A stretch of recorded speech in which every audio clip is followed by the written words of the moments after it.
बिहार में चुनाव है, सभी लोगों को पता है। इस बीच एक बहुत बड़ी खबर मैं आपको बताने जा रहा हूँ कि सोनी देवी जो है दिल्ली से वोट देने के लिए बिहार आ रही है। और बिहार में जब भी चुनाव आता है तो लोग बाहर जो कमा रहे हैं लोग होते हैं वो बाहर से मुंबई से दिल्ली से सभी जगह से जो है वोट देने के लिए चुनाव में आ ही जाते हैं। लगभग लगभग जिनके नेता करीबी होते हैं वो लोग जो है वोट देने के लिए आ जाते हैं, और जिनके नेता करीबी नहीं होते हैं वो लोग नहीं भी आ पाते हैं। पूरी घटना से मैं आपको रूबरू करा रहा हूँ। तो सोनी देवी अपने पूरे परिवार के साथ जो है दिल्ली से ट्रेन पकड़ती है।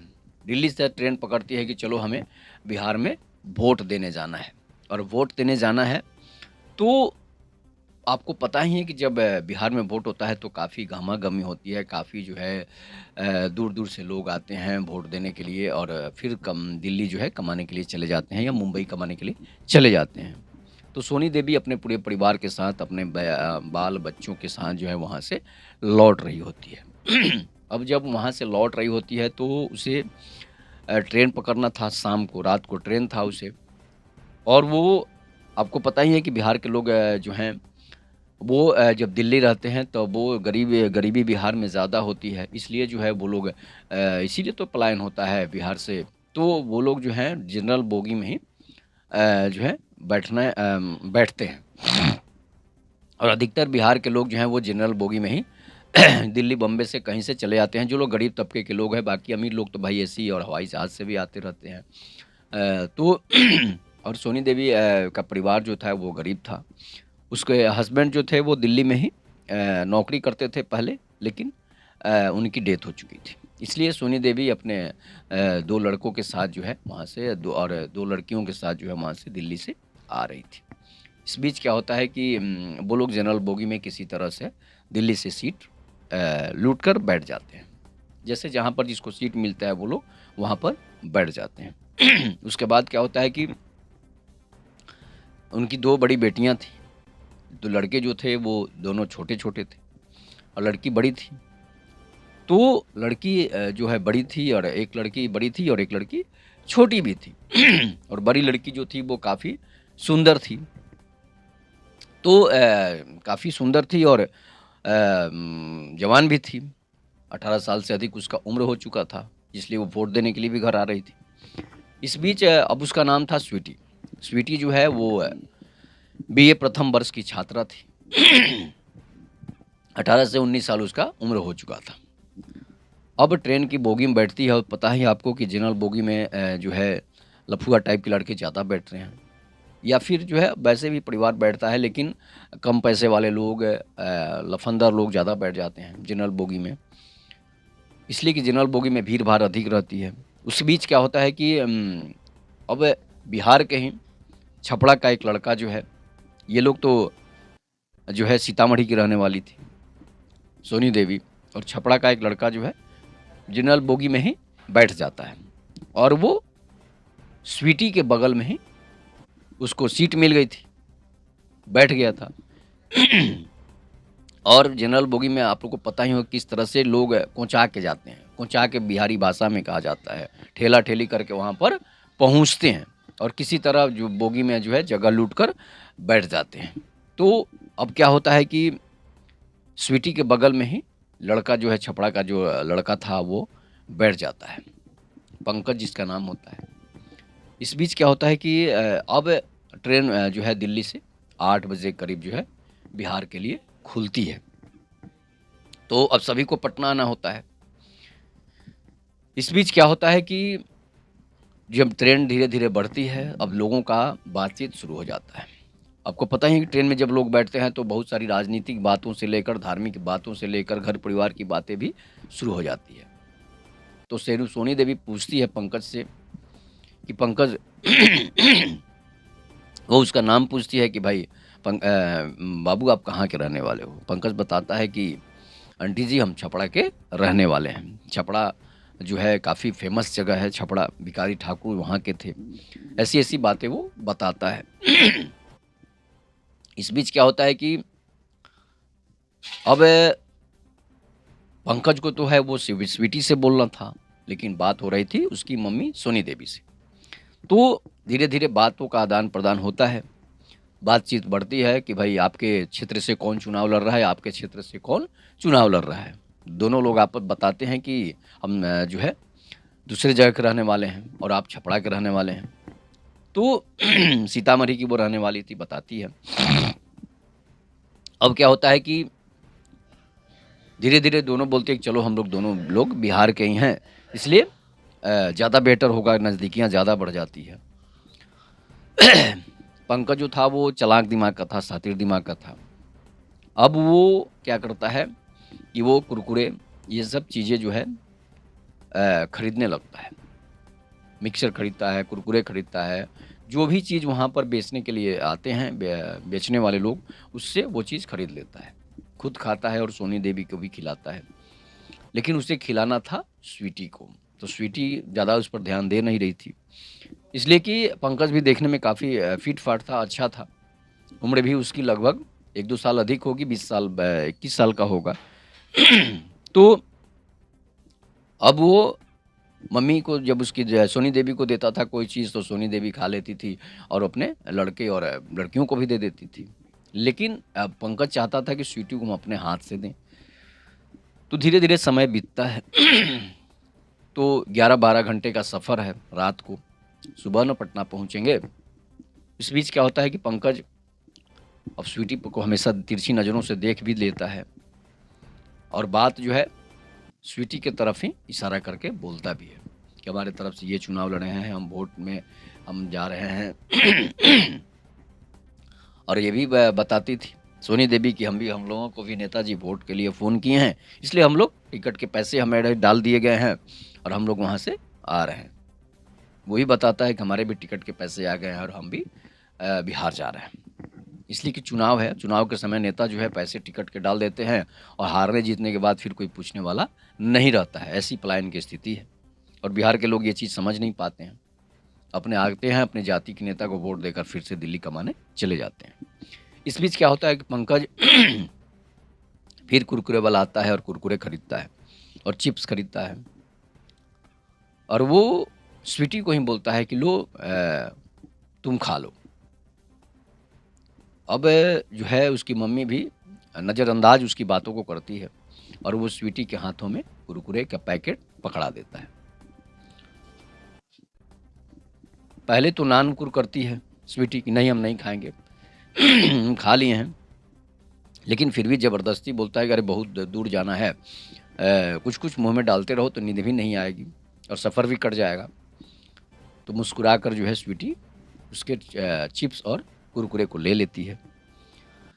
इसके बाद खाना शुरू कर देती है। अब दोनों में बोलचाल शुरू हो जाता है और दोनों के पास मोबाइल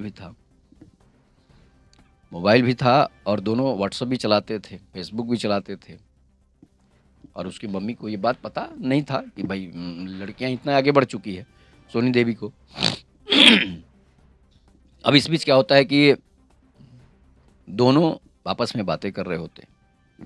तो एक बार जो है स्वीटी जो है वहाँ से निकलती है और बाथरूम में चली जाती है, टॉयलेट करने के लिए जाती है। तो अब क्या होता है कि पंकज भी उठकर वहाँ से चल देता है और वह स्वीटी से बातें करने लगता है। रास्ते में दोनों बातें करते हुए जा रहे होते हैं और जगह काफ़ी भीड़-भाड़ थी, इसलिए पंकज सभी लोगों को हटाते जाता है।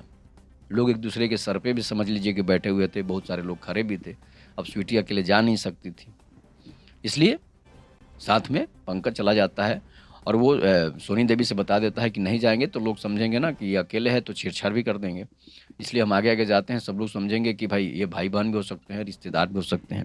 इसलिए वो वहाँ से उसको कह देता है। वो मम्मी भी उसकी राज़ी हो जाती है कि ठीक है तुम इसको टॉयलेट बाथरूम करा के लाओ। उसके बाद वो उसे आगे हटाते हुए ले जाता है। काफ़ी मशक्कत करनी पड़ती है वहाँ पहुँचने के लिए बाथरूम में। तो स्वीटी को भी लगता है कि नहीं ये अच्छा लड़का है और बातचीत व्यवहार से तो अच्छा लड़का लग रहा है। तो धीरे-धीरे स्वीटी की भी नज़दीकियाँ जो है उससे के साथ जो है वो बढ़ जाती है। अब क्या होता है कि अब उसे खड़ा कर लाता है, धीरे-धीरे वो लोग बातें करते हुए कुछ देर के बाद जो है वहाँ पहुँच जाते हैं। और दोनों में जो है इसी दौरान क्या होता है कि वो बोलती है कि अपना नंबर स्वीटी जैसे पंकज बोलता है कि भाई अपना नंबर तो दे दो, कम से कम हम लोग बाद में अगर विसरेंगे, हम लोग अगर चले जाएँगे तो कम से कम फ़ोन पर बात तो होगी। तो धीरे-धीरे वो लोग क्या होता है कि नंबर स्वीटी जो है दे देती है। फिर उसको स्वीटी को अपनी सीट पर पहुँचा देता है। धीरे-धीरे रात बीतती है, मम्मी उसकी सोनी देवी जो है सो जाती है, दोनों भाई भी सो जाते हैं। एक छोटी बहन थी वो जगी हुई थी लेकिन वो भी धीरे-धीरे मोबाइल चलाते-चलाते सो जाती है। लेकिन अब जिसको प्रेम हो जाए उसे तो नींद आती नहीं है। तो ना पंकज को नींद आ रही थी, ना स्वीटी को नींद आ रही थी और स्वीटी हमेशा मुस्कुरा रही थी। धीरे-धीरे एक-दूसरे के लोग हाथ आपस में बढ़ा कर एक-दूसरे के हाथों पर हाथ रख देते हैं। अब ये नज़दीकियाँ बढ़ने लगती है। अब दोनों की प्यार की पींगे जो हैं वो उफान मारने लगती है। जवानी जो है उफान मारने लगती है कि भाई अब एक अनजान आदमी है और उसके साथ जो हम लोग बैठकर बातें कर रहे हैं, शरीर में सिहरन होने लगती है, गुदगुदी आने लगती है, ऐसा लोग कहते हैं, होता भी है। तो अब दोनों व्हाट्सएप चैट शुरू कर देते हैं। वो दोनों सीट के दीवार से जो है लुढ़क जाते हैं और लुढ़कने के बाद जो है व्हाट्सएप चैट शुरू कर देते हैं। अब वो बोलने लगता है पंकज कि भाई तुम्हारी आँखें बहुत अच्छी है, तुम्हारे बाल बहुत सुंदर हैं। अब सामने मम्मी है, अब कैसे हम बात कर सकते हैं? मुँह से तो कह नहीं सकते हैं। स्वीटी खुश होने लगती है और जब खुश होने लगती है तो उसे भी लगता है कि ये हमारे करीब आने वाला है। तो धीरे-धीरे फिर से जो है स्वीटी को एक बार बाथरूम लगता है और वो फिर से बोलती है कि चलो ना बाथरूम से आते हैं। अब क्या होता है, इस बीच दोनों के चैटिंग में बात जो है ये होती है कि होठ्स तुम्हारे जो हैं वो काफ़ी रसीले हैं, आँख जो हैं काफ़ी नसीले हैं। ये सब चीज़ें वो अपना वो व्हाट्सएप पर चैट में बताने लगता है, कहने लगता है। स्वीटी शर्माने लगती है लेकिन उसे भी तो चाहिए था लड़का। और इस बीच क्या होता है कि वो उसे एक बार बोल देता है कि लिप्स जो तुम्हारे हैं वो काफ़ी सुंदर हैं। तो पंकज बोल देता है, स्वीटी को भी लगता है कि चलो अच्छी बातें बोल रहा है, किसी भी लड़की का तारीफ़ कर दो तो वो खुश हो जाती है। ये बात हकीकत है और वो उसकी लिप्स की जब चर्चा करता है, डिस्क्राइब करता है, तो लगता है स्वीटी को कि नहीं, हो सकता है कि हम इतने खूबसूरत हों, सुंदर हों, आज तक तो कोई कहने वाला मिला नहीं था। इस बीच अब फिर से वो बता देता है कि हमें एक किस दे दो। तो वो पहले तो ना करती है, व्हाट्सएप पर लिखती है नहीं, नहीं, ये सब चीज़ें नहीं, हो सकता है तो बाद में संभव हो तो हम लोग मिल सकते हैं। तो वो इतना बार प्रेस करता है, जब भी कोई चीज़ सामान बेचने आता है फिर खरीद के उसको खिलाता है।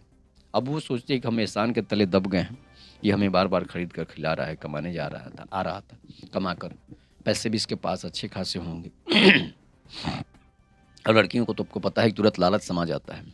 अब क्या होता है कि वो किसकी जब बात करता है तो वो धीरे-धीरे ना करते-करते हाँ कर देती है और बोलता है कि चलो बाथरूम तुमको करा कर लाते हैं और बाथरूम में ही की किस्त कर दो, दे देना।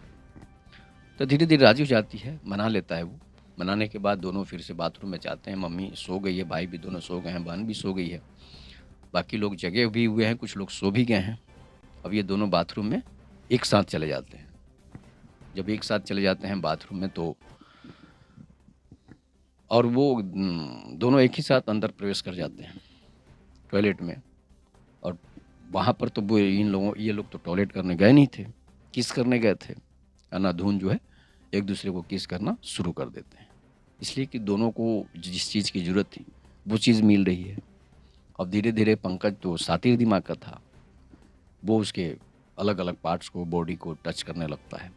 धीरे-धीरे क्या होता है कि दोनों एक दूसरे में इस तरह समा जाते हैं कि वो चीज़ कर लेते हैं जो एक पति और पत्नी करना करते हैं। अब तो खड़े-खड़े जो है बाथरूम में ये लोग अपना संबंध बनाना शुरू कर देते हैं। काफ़ी देर हो जाती है। देर जब हो जाती है तो मम्मी जग जाती है। वो आवाज़ लगाती है। आवाज़ लगाती है तो लगता है स्वीटी को कि भाई मम्मी चिल्ला रही है, इसलिए वो निकल कर जल्दी वहाँ से भाग आती है और बोलती है कि पंकज आ रहा है। पंकज जो है दूसरे बोगी में चला गया। अब दोनों इतने रम जाते हैं, फिर से बोलते हैं। फिर से सुबह में जब लोग जगने लगते हैं, मम्मी सोई हुई है और मम्मी को जो है ये लोग सुला दिए हैं, कंबल जो था, एक बेडशीट था उसे उड़ा दिए हैं। और फिर एक दो बार जो है दोनों वो वहीं जगह पर पहुंचते हैं, बाथरूम पहुंचते हैं, दोनों आपस में प्रेम करना शुरू कर देते हैं, संबंध बनाना शुरू कर देते हैं। काफ़ी दोनों को एंजॉय हो रहा है, मज़ा आ रहा है। फिर कुछ देर के बाद निकलते हैं। मम्मी को धीरे धीरे शक होने लगता है, मम्मी जगती है तो, लेकिन वो इन सब बातों को नज़रअंदाज कर रही थी। अब सुबह हो जाता है, ट्रेन पटना पहुंच जाती है, दोनों उतर कर एक दूसरे के से टाटा बाय बाय करते हैं और अपना अपना अपने अपने ज़िले के लिए चले जाते हैं। वो छपरा पहुंचता है लड़का पंकज, और स्वीटी जो है सीतामढ़ी चली जाती है। फिर दिनों में धीरे धीरे बातें जो है शुरू हो जाती है, फ़ोन पर, वीडियो कॉल पर, ये सब चीज़ बातें जो है शुरू हो जाती है। बोर्ड का समय ख़त्म हो जाता है, दोनों दिल्ली जाने के लिए फिर वही ट्रेन बुक कराता है, सीट बुक कराता है, और पंकज जो इस बार रिजर्वेशन करा देता है कि चलो हम अपने पैसे से तुम्हारी रिजर्वेशन करा देते हैं। और फिर से जो है वो लोग दिल्ली पहुंचते हैं।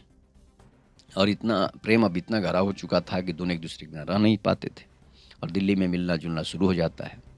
धीरे धीरे ये बातें उसकी मम्मी को ही पता चल जाती है, पंकज के घर वालों को ही पता चल जाती है। तो पंकज बताता है दोनों अलग अलग कास्ट के थे, इसलिए शादी होना तो नामुमकिन था, लेकिन दोनों मंदिर में जाकर एक दूसरे के साथ शादी करते हैं, फिर घर चले जाते हैं।